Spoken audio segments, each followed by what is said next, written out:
கிறிஸ்துக்குள் பிரியமானவர்களே, உங்கள் யாவரையும் இயேசுவின் நாமத்தினால என் அன்பின் வாழ்த்துதலை தெரிவிக்கிறேன். இந்த நாளிலும் வேதத்தின் மூலம் கர்த்தர் நம்மோடு பேச இருக்கிற வார்த்தை யோபுவின் புஸ்தகத்தில் 42ஆம் அதிகாரம் 2வது வசனம் இவ்வண்ணமாய் சொல்லுகிறது. தேவரீர் சகலத்தையும் செய்ய வல்லவர், நீர் செய்ய நினைத்த காரியம் தடைப்படாது என்று வேதத்தில் யோபு பக்தன் சொல்லுகிறதை நாம் காண முடிகிறது. சகலத்தையும் அவர் செய்ய வல்லவர் என்கிறதை யோபு நன்கு அறிந்திருக்கிறார். அவர் வல்லமையுள்ள தேவன் என்கிறதை அவர் அறிந்திருக்கிறபடியினால அவர் சொன்ன அந்த வாக்கியம் என்ன சூழலில் சொல்லியிருக்கிறார்? எல்லாவற்றையும் இழந்த ஒரு சூழலில் சொல்லியிருக்கிறார். இந்த நாளிலும் பாருங்க, அவர் எப்படி வாழ்ந்தார், அவர் அந்த நாளிலே அவர் வாழ்ந்த வாழ்க்கை என்ன, அவருடைய சாட்சியை குறித்து தேவனே சாட்சி கொடுத்திருக்கிறார். யோபு 1ஆம் அதிகாரத்தில் 8வது வசனம் சொல்லுகிறது பாருங்க, நான் வாசிக்கிறேன் பாருங்க. கர்த்தர் சாத்தானை நோக்கி, என் தாசனாகிய யோபுவின் மேல் கவனம் வைத்தாயோ?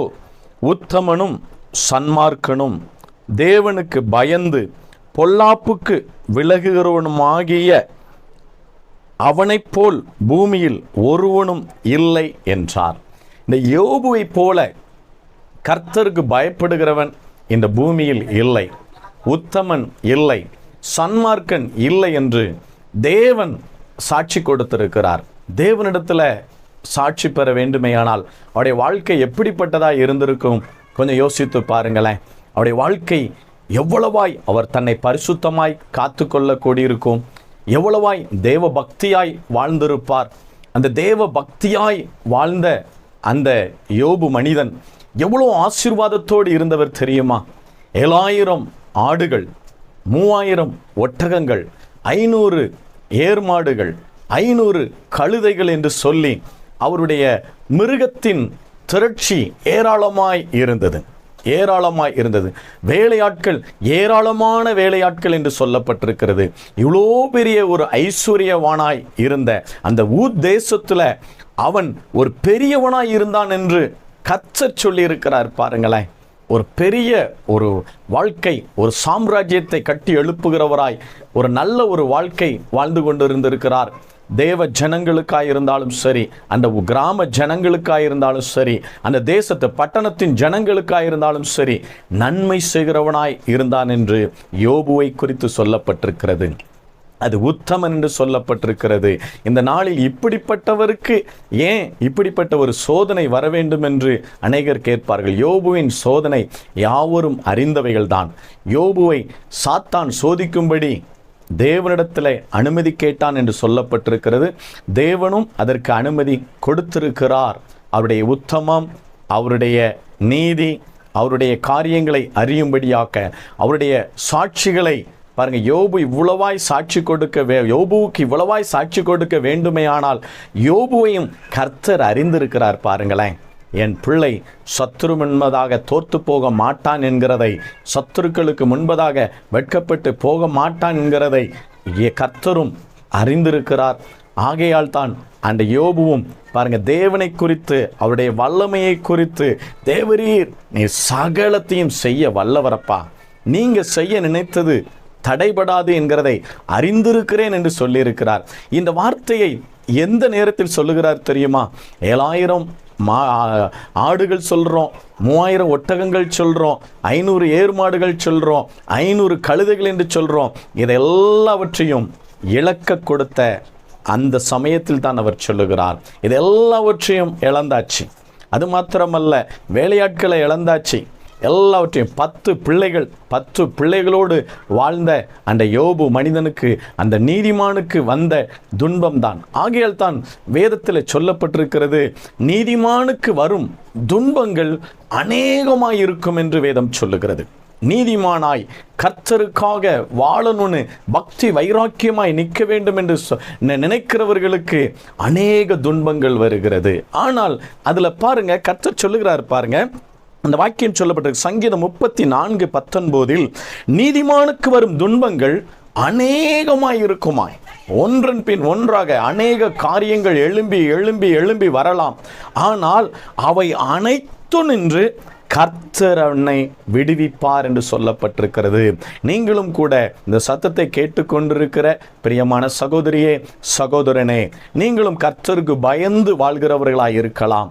உண்மையா வாழணும், தெய்வத்துக்கு பயந்து வாழணும், நீதியா வாழணும், பரிசுத்தமா வாழணும், உண்மையா வாழணும்னு சொல்லி தான் உங்க வாழ்க்கையை வாழ்ந்து கொண்டிருக்கிறீங்க.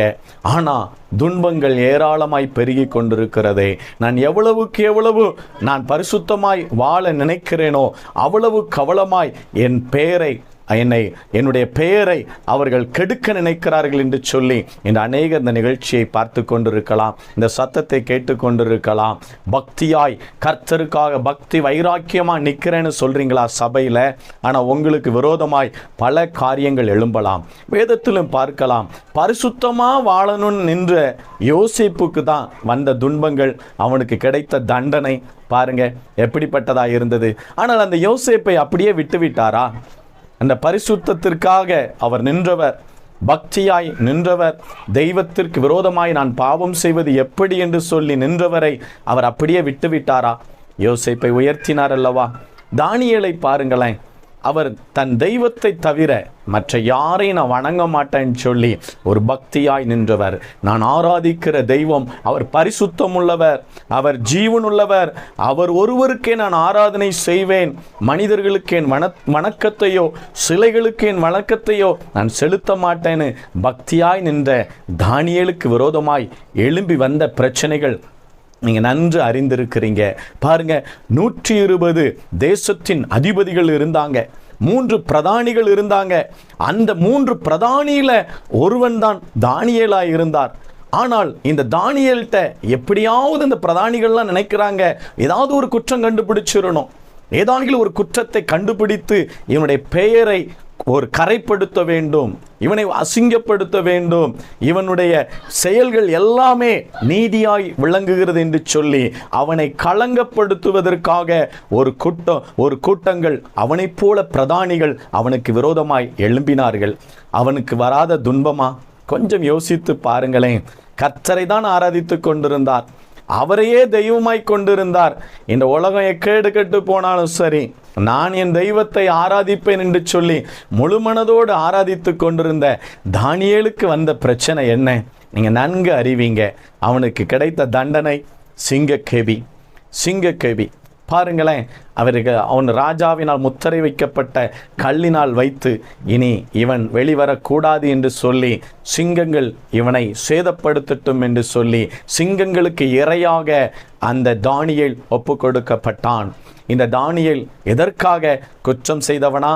அல்ல, தெய்வத்திற்காக வாழ்ந்தவன், தெய்வத்துக்காக பக்தியாய் நின்றவன், தெய்வத்திற்கு தான் என் வணக்கத்தை செலுத்த வேண்டும் என்று நின்றவன், அவனுக்கு தான் இப்படிப்பட்ட ஒரு காரியம் நடந்தது.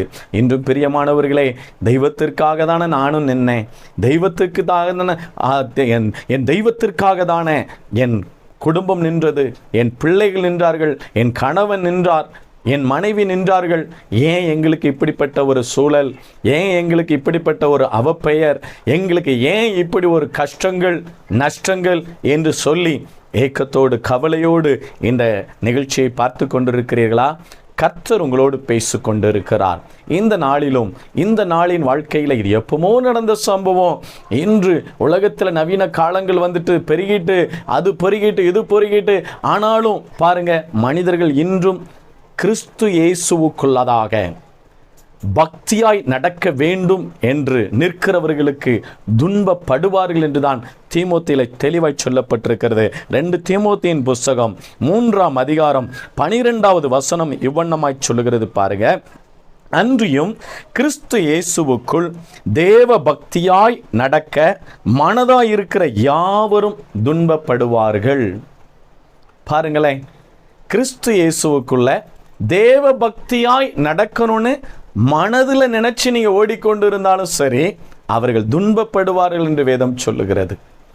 பாருங்க, தேவ பக்தியாய் நடக்கணும், கிறிஸ்துவுக்காக, என் இயேசுவுக்காக நான் பரிசுத்தமா வாழணும், என் இயேசுவை போல வாழணும், என் தெய்வத்தின் கட்டளைகள் பிரமாணங்கள் கொடுக்கப்பட்டிருக்கிறது, இதற்கு கீழ்ப்படிந்து வாழணும்னு நினைக்கிறீங்களா?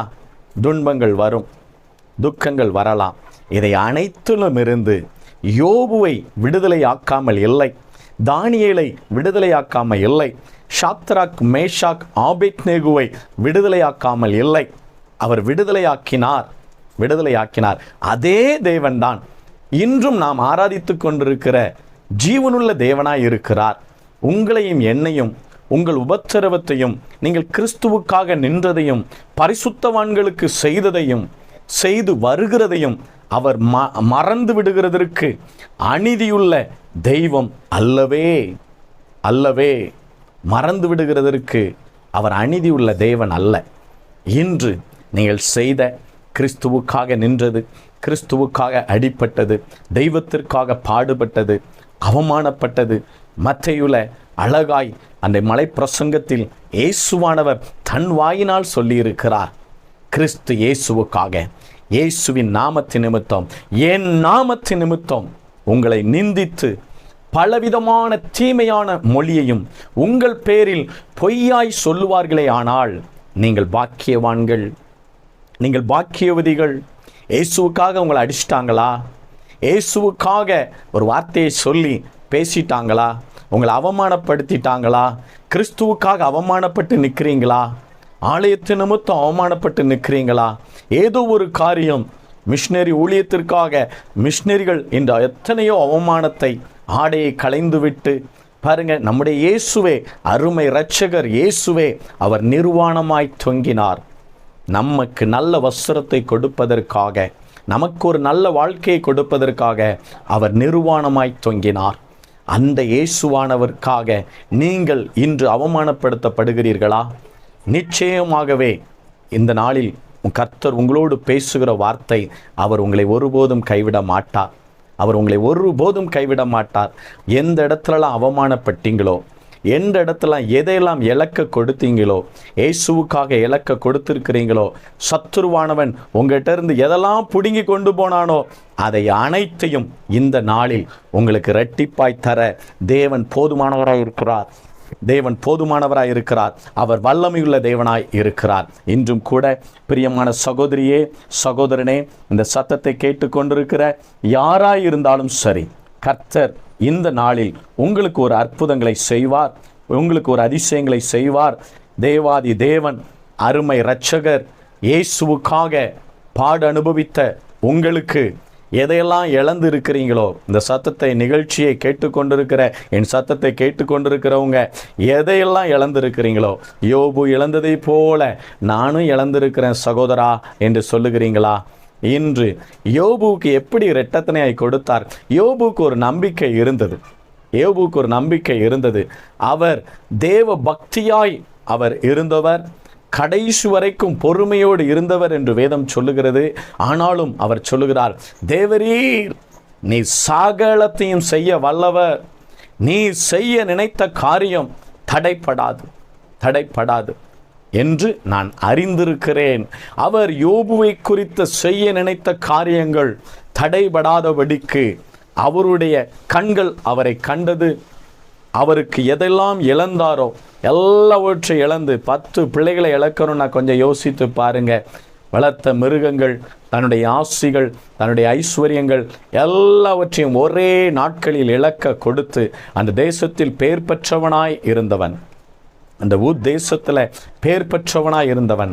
அநேகர் இவருடைய வாழ்க்கையில் இவரை கொண்டு அநேகருடைய வாழ்க்கை, அநேகருடைய குடும்பங்கள் கட்டப்பட்டிருக்கிறது.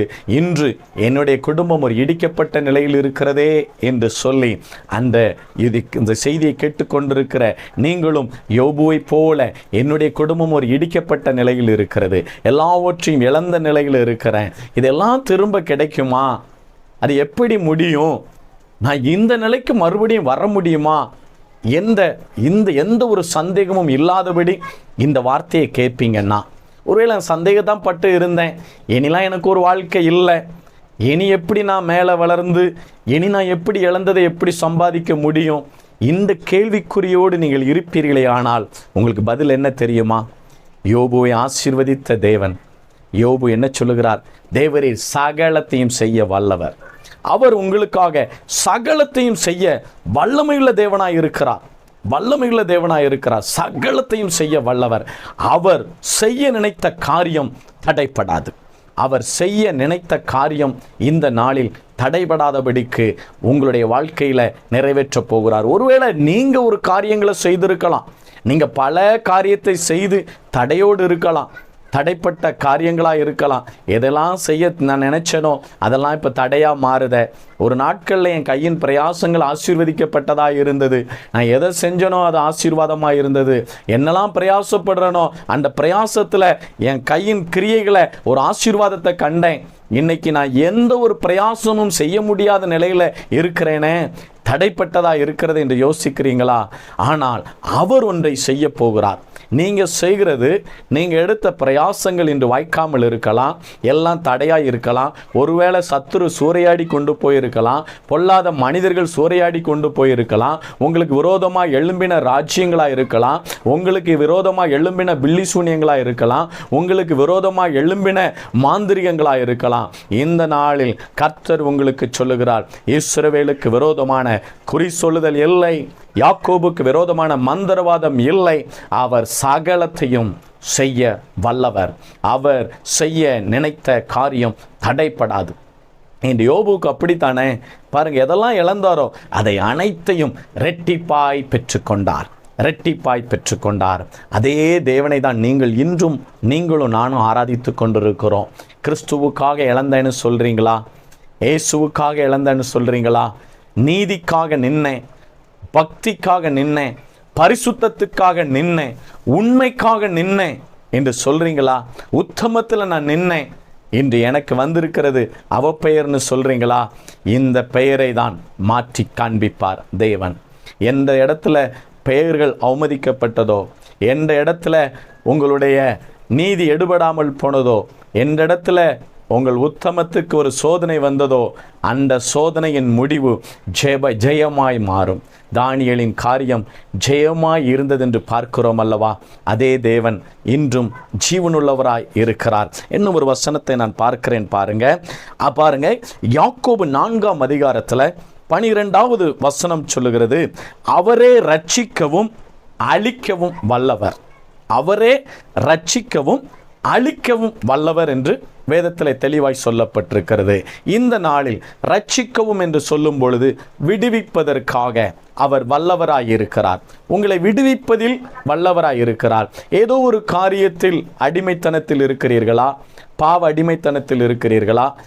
பாவ அடிமைத்தனத்திலிருந்து ஒருவேளை வெளிவர முடியாமல் இருக்கிறீர்களா? அவர் உங்களை ரட்சிக்க வல்லவர் என்று சொல்லப்பட்டிருக்கிறது. அவர் உங்களை ரட்சிக்க வல்லவர். அது மாத்திரமல்ல, இந்த நாளில் உங்களுக்கு விரோதமாய் எழும்பி நிற்கிற பொல்லாத காரியங்களை அழிக்கவும் வல்லமையுள்ளவர். பிசாசை அழிக்க வல்லமையுள்ளவர். உங்களுக்கு விரோதமாய் எழும்பின சக்தியை அழிக்க வல்லமையுள்ளவர். உங்களுக்கு விரோதமாய் எழும்பின மனிதனை அழிப்பதற்கு அவர் வல்லமையுள்ளவர். அவர் வல்லமையுள்ள தேவன் என்று சொல்லப்பட்டிருக்கிறது. அவர் நித்திய பிதா என்று சொல்லப்பட்டிருக்கிறது. அவர் வல்லமையுள்ள தேவன். அவருடைய நாமம் என்ன? அதிசயமானவர். இன்று உங்களுக்கு அதிசயத்தை செய்வார். ஆலோசனை கர்த்தர், உங்களுக்கு ஆலோசனை தருவார். வல்லமையுள்ள தேவன் என்று சொல்லப்பட்டிருக்கிறது. நித்திய பிதா, சமாதான பிரபு என்று சொல்லப்பட்டிருக்கிறது. இந்த தேவன் என்றென்றைக்கும் உள்ள சதா காலங்களிலும் நம்முடைய தேவனாய் இருக்கிறார். இந்த வல்லமையுள்ள தெய்வன் நம்முடைய தெய்வமாய் இருக்கிறபடினால அவர் உங்களுக்கு வல்லமையான காரியங்களை செய்வார். கொஞ்சம் யோசித்து பாருங்களேன். பாருங்க, இழந்த பரிசுத்தத்திற்காக நின்றவர்கள், உண்மைக்காக நின்றவர்கள், நீதிக்காக நின்றவர்கள் கெட்டு போனார்களா? இல்லை. அது யோபுவாய் இருக்கலாம், யோசேப்பாய் இருக்கலாம், தானியேலாய் இருக்கலாம், ஷாத்ராக் மேஷாக் ஆபேத்நேகுவாய் இருக்கலாம், அப்போஸ்தலனாகிய பவுலாய் இருக்கலாம். பாருங்க, இன்றும் எத்தனை ரூபங்களை வாசிக்கிறோமே என்றால் அவர் பட்ட பாடுகள் கிறிஸ்து இயேசுவுக்காக பக்தியாய் நின்றவர். பக்தியாய் நிற்பதற்கு அநேகரை எழுப்பினவர். இன்றும் கூட இந்த சத்தத்தை கேட்டுக்கொண்டிருக்கிற உங்களோடு கர்த்தர் பேசி கொண்டிருக்கிறார். என்ன ஒரு வசனத்தை வாசிக்கிறேன் பாருங்க. பிரசங்கியின் புஸ்தகம் 3ஆம் அதிகாரத்தில் 11வது வசனம் இவ்வண்ணமாய் சொல்லுகிறது, அவர் சகலத்தையும் அதின் காலத்தில் நேர்த்தியாய் செய்திருக்கிறாராம். அவர் நேர்த்தியாக தான் செய்திருக்கிறாருங்க. அதின் காலத்தில் அதின் காலம் என்றால் இப்போ பிரசங்கில் அதே புஸ்தகத்தில் சொல்லப்பட்டிருக்கிறது, பலவிதமான காலங்களை குறித்து சொல்லப்பட்டிருக்கிறது. இன்று அந்த காலங்களை பார்ப்போமேனால் சமயமாகும். ஆனால் இன்று நீங்கள் எந்த காலத்தில் இருக்கிறீங்க கொஞ்சம் யோசித்து பாருங்க. தத்தளிப்பின் காலத்தில் இருக்கிறீங்களா? பிரிந்திருக்கிற காலத்தில் இருக்கிறீங்களா? இல்லை என்றால் கடன் என்கிற காலத்தில் இருக்கிறீங்களா? எந்த காலத்தில் இருக்கிறீங்க? அவமானம் என்கிற காலத்தில் இருக்கிறீங்களா? கொஞ்சம் யோசிச்சு பாருங்க. இதே காலத்தை அவர் நேர்த்தியானா, அவர் சரியாய் எப்படி நீங்கள் பாடுபட்டீங்களோ, யோபுக்கு எப்படி ஒரு பகுதி பாடாக இருந்தது, ஒரு பகுதி உபத்திரவமாக இருந்தது, ஒரு பகுதி வேதனையாக இருந்தது, அது கூட இருந்த மனைவி கூட கடைசி நேரத்தில் அவருக்கு விரோதமாய் பேசுகிற, தேவனை தூஷித்து ஜீவனை விடும் என்கிற சொல்லுகிற வார்த்தை அவருக்கு எப்பக்கமும் நெருக்கம்தான். ஒருவரும் இல்லை. தேவனை தவிர ஆறுதலாய் இருப்பதற்கு யாருமே இல்லை. இந்த சிச்சுவேஷனில் தான் அவர் சகலத்தையும் அதின் காலம் என்று சொல்லும் பொழுது, அவர் உபத்திரவ கட்டப்பட்ட காலம் வந்தது, இழப்பின் காலம் வந்தது. அவருக்கு என் கூட இருந்த மனைவியே வேற மாதிரி பேசுகிற ஒரு காலம் வந்துச்சுல்ல. இந்த காலத்தை அவர் அப்படியே கொண்டு போய் யோபுவை முடித்து விடவில்லை. பிற்பாடு ஒரு காலத்தை அவருக்காக வைத்திருந்தார் அல்லவா. நண்பர்கள் என்று வந்தார்கள், ஒரு பக்கம் ஆறுதலாய் பேசினது போல் பேசி அவர்கள் மீண்டும் அவனுக்கு விரோதமாய் பேசுகிற காரியங்களை ஏராளமாய் பேசி போன நண்பர்கள் தான் இருந்தார்கள். நண்பர்கள் ஆறுதலுக்கு வந்தவர்கள் போல் இருந்தது. ஆனால் முடிவோ எப்படி மாறினது நீங்கள் நன்கு அறிவீர்கள். எல்லாரும் சொல்லுகிறாங்க, ஐயோ எனக்கு நண்பன் இருக்கிறான் போதும் என்று சொல்லி, அவன் இருக்கிறான் போதும், இவன் இருக்கிறான் போதும். எல்லாரும் உங்களுக்கு இருக்கலாம். ஆனால் எல்லாவற்றுக்கும் மேலாக அந்த சராசரங்களை உருவாக்கின தேவாதி தேவனை நீங்கள் முதன்மையாய் வைப்பீர்களே, ஆனால் நீங்கள் ஒருபோதும் கைவிடப்பட மாட்டீங்க, ஒருபோதும் அவமானப்பட மாட்டீங்க, ஒருபோதும் தத்தளிக்க மாட்டீங்க. சூழல் வரலாம், ஆனால் அந்த சூழலை மாற்றியமைக்கிற தேவன் அதின் காலத்தில் நேர்த்தியாய் செய்வாராம், நேர்த்தியாய் பதிலளிப்பாராம். அவர் எதிரிக்கு நேர்த்தியாக பதிலளிப்பார். உங்களுக்கு விரோதமாய் பேசினவனுக்கு நேர்த்தியாய் அவர் பதில் கொடுக்கிறவராய் இருப்பார். இந்த யுத்தம் உங்களுடையது அல்ல, தேவனுடையது. கர்த்தர் உங்களுக்காக யுத்தம் பண்ணுவார். கர்த்தர் உங்களுக்காக நிச்சயமாய் யுத்தம் பண்ணுவார். சில காரியங்களில் யுத்தம் பண்ண வேண்டியது, ஆண்டவரே எனக்கு பலன் இல்லைன்னு சொல்றீங்களா, கர்த்தர் உங்களுக்கு பலனாக இருந்து உங்களுக்காக அவர் யுத்தம் பண்ண போகிறார். பாருங்க அதே யோபுல அந்த எலிப்பாஸ் என்கிற ஒரு நண்பன், யோபுடைய நண்பன் தான் யோபு 5ஆம் அதிகாரத்தில் 9-10 வசனங்களை அவர் தேவனை பற்றி சொல்லுகிற ஒரு காரியத்தை பார்க்க முடியும். பாருங்க, ஆராய்ந்து முடியாத பெரிய காரியங்களையும் எண்ணி முடியாத அதிசயங்களையும் செய்கிறார். அவர் இந்த நாளில் பாருங்க, ஆராய்ந்து முடியாத பெரிய காரியங்கள், அது அப்படித்தான் யோபுவுக்கு நடந்தது. அவர் தேவனை வர்ணிக்கதா இருந்தாலும் அதே ஆராய்ந்து முடியாத பெரிய காரியத்தை, எண்ணி முடியாத அதிசயங்களை இந்த யோபுடைய வாழ்க்கையில், யோபுவை எல்லாவற்றையும் இழந்துட்டான்னு பார்த்தான். நண்பன் எல்லாவற்றையும் இழந்துட்டான். ஆனா தேவனை மகிமைப்படுத்தி சொல்றான், அவர் ஆராய்ந்து முடியாத பெரிய காரியங்களை செய்கிறவர், எண்ணி முடியாத அதிசயங்களை செய்கிறவர்.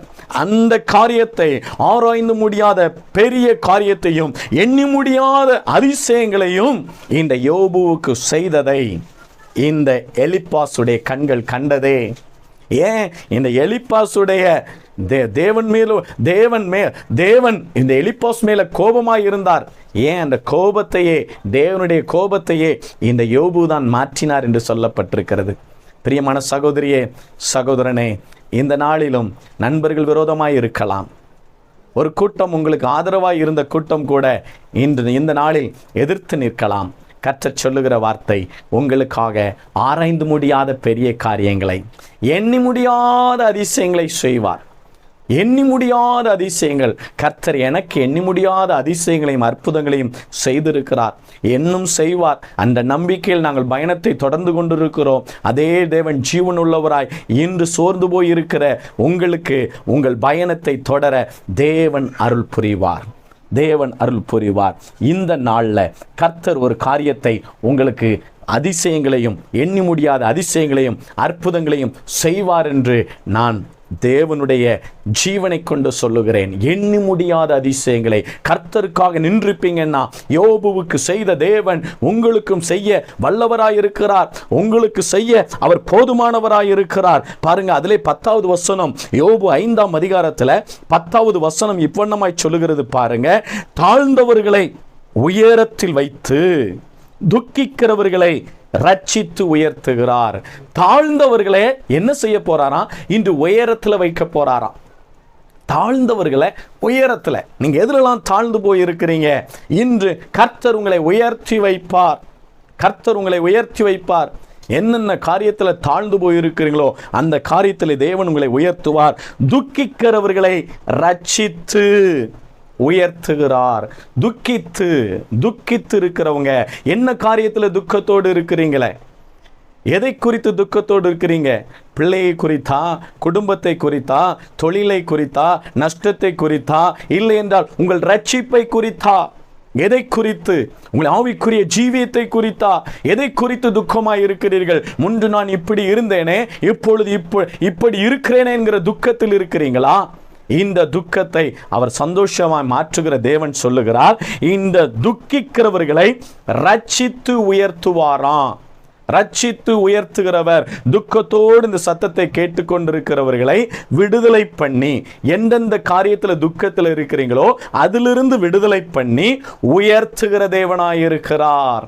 உயர்த்துகிற தேவனாய் இருக்கிறார். ஏன் கூட தானியேல் பாருங்க, அவர் ஆராதித்து கொண்டிருந்த அந்த ஜீவனுள்ள தேவன், அவர் சிங்கக்கவிலிருந்து பாருங்க, சிங்கம் அவரை சேதப்படுத்தாதபடி காத்தது.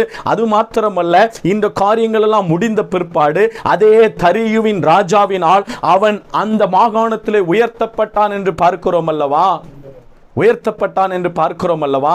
இன்றும் கூட இந்த சத்தத்தை கேட்டுக்கொண்டிருக்கிற பிரியமான சகோதரியே, சகோதரனே, நீங்களும் துக்கத்தில் இருந்து உங்களை ரட்சிக்க போகிறார், மீட்க போகிறார், விடுதலை கொடுக்க போகிறார். அது மாத்திரமல்ல, தேவன் விடுவித்து அப்படியே விடுகிறவர் அல்ல.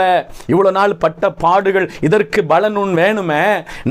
ஆண்டவரே, நான் எதற்காக ஆண்டவரே நான் இவ்வளவு கஷ்டப்பட்டிருக்கிறேன் என்று சொல்லி அநேகர் ஜெபத்தில் நீங்கள் யோசித்து எனக்கு பதில் இல்லையேன்னு சொல்றீங்களா?